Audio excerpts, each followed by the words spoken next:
Que el Señor. Amén. Estamos en esta mañana celebrando y glorificando el nombre del Señor. Quisiera entonces compartir, el hermano Jonathan me pidió que tomara unos minutos para compartir una pequeña reflexión. Quisiera invitarle que pueda ver su Biblia en 2 de Timoteo, capítulo 4, en el versículo 13.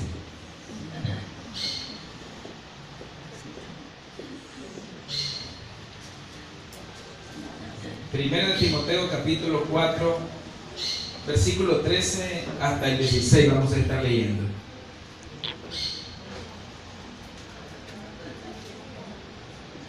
Dice la palabra del Señor: entre tanto que voy, ocúpate en la lectura, la exhortación y la enseñanza. No descuides el don que hay en ti, que te fue dado mediante profecía con la imposición de las manos del presbiterio.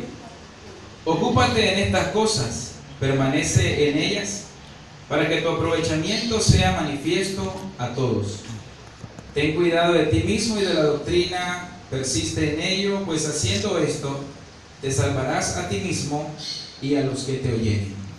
Vamos en esos versículos a unos minutos identificar, como bien la mayoría de los que estamos aquí todos sabemos ya, esta es una carta pastoral, una recomendación de Pablo, un hombre con experiencia, llevando un entrenamiento hacia un discípulo suyo, hacia un hijo en la fe, Timoteo, y comienza entonces a darle algunas recomendaciones, y algunas de las que leímos en esta hora son las que quisiera rescatar solamente.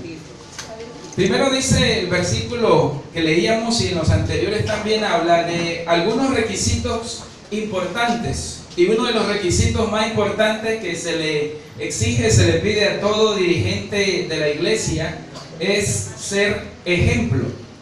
La palabra en este caso traducida, del original en el griego traducida, ejemplo significa modelo, significa imagen, significa ideal, significa patrón. Así que entonces, por encima de todo, el pastor, el líder, debe ser un modelo de fidelidad, pureza, perseverancia en la vida piadosa, en el servicio al Señor. Pero sobre todo, en estos mismos versos podemos ver que además el ministro, el servidor de la palabra del Señor debe ser un arduo lector de la misma. Debe leer las Sagradas Escrituras, pues solamente de esa manera es posible crecer personalmente. Solamente de esa manera es entonces que podemos encontrar una apropiada forma para instruir a otros, para ayudar a otros e incluso para exhortar a otros. Es solamente leyendo las sagradas verdades de la palabra de Dios con la ayuda y la dirección del Espíritu Santo. Y en esa medida, cuando entonces el ministro, el pastor, el líder, en el estudio de la palabra del Señor crece, entonces de esa misma manera un ministro que crece también hace crecer a la iglesia del Señor. La palabra entonces debe ser leída no solamente por el ministro, no solamente por el pastor, sino que la iglesia también. Debemos inculcar, debemos introducir a la iglesia, a las personas, en la lectura, en el estudio de la palabra del Señor, hasta que pueda esta calar la mente y el corazón. Hasta que cumplamos eso, entonces la iglesia va a estar desarrollando su función principal.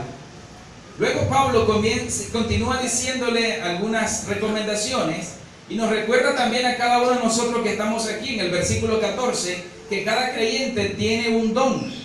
Y aunque Timoteo tenía un don especial que debía poner en práctica, ese fue un don que él recibió a través de las autoridades de la iglesia cuando en su momento impusieron, dice, las manos sobre su cabeza.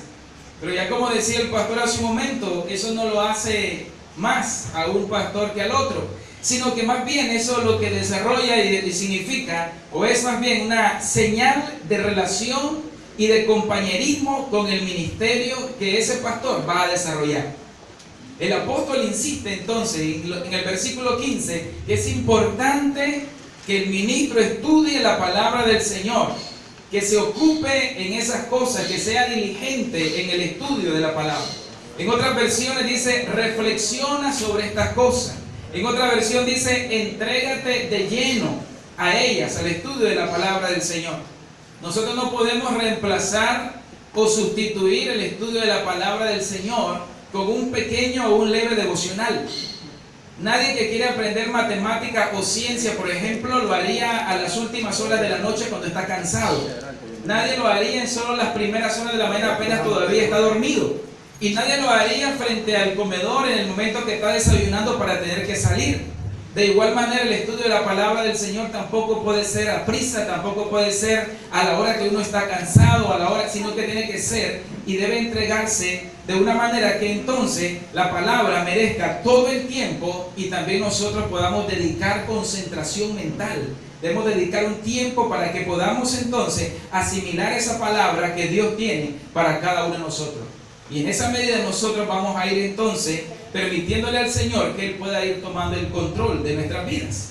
De ahí entonces, hermanos y hermanas, que cuando dedicamos tiempo al estudio de la palabra del Señor y el tiempo transcurre, el tiempo pasa, así como Pablo estimuló a Timoteo, la iglesia también estimula al predicador, diciendo cómo ha pasado el tiempo, pero una de las mejores palabras de ánimo que puede recibir al escucharle es, cada día lo estás haciendo mejor. Cada día lo estás haciendo mejor. Por eso Pablo decía, para que todos vean que cada día eres mejor. Y eso significa una práctica, eso significa una acción continua que debemos estar haciendo. Y al finalizar el capítulo 4, en el verso 16, hace una recomendación más, que podríamos entonces también nosotros, sin intención de reprochar ni ofender a nadie, podríamos nosotros analizar y ver también de acuerdo al contexto en el que estamos viviendo y a todo lo que podemos escuchar a nuestro alrededor. Que Dios tenga misericordia de todo aquel ministro que no está predicando la palabra del Señor. Porque esto sería una grave omisión al llamado que Dios le ha dado. Y esto sería también un pecado grave delante de Dios, el no predicar lo que Dios le ha mandado a hacer, el no cumplir con la misión que Dios le ha mandado. Y no estoy refiriéndome solamente al hecho de no hacerlo, literalmente cerrando nuestra boca a hacerlo, sino a hacerlo de manera incorrecta, sino a hacerlo mal, como mucha influencia tenemos hoy en día a nuestros alrededores. Y finalmente, para llevar una vida santa, entonces, y cumplir con este llamamiento de una vida digna de imitar, de la que Pablo estaba haciendo ejemplo para Timoteo, entonces le dice, lleva una vida santa, permanece sensible a la obra y a los dones del Espíritu Santo, enseña la sana doctrina, guarda la fe, ten cuidado de tu conducta espiritual, ¿verdad? Pero porque encima de todo ello, como todo deber ministerial, también de eso depende tu salvación y la salvación de los que te oyeren. Ojalá que un día, ¿verdad? Así como hoy también estamos aquí nosotros siendo partícipes del reconocimiento que la iglesia está haciendo hacia el pastor, así también ojalá que un día también la gente que está a nuestro alrededor, la gente más cerca, nuestra familia, la iglesia misma, nuestros vecinos, la sociedad, pueda decir también, no solamente de los que son pastores, sino de todos, puede decir también, este es un cristiano cuya vida es digna de imitar. Dios le bendiga a todos esta mañana. Amén.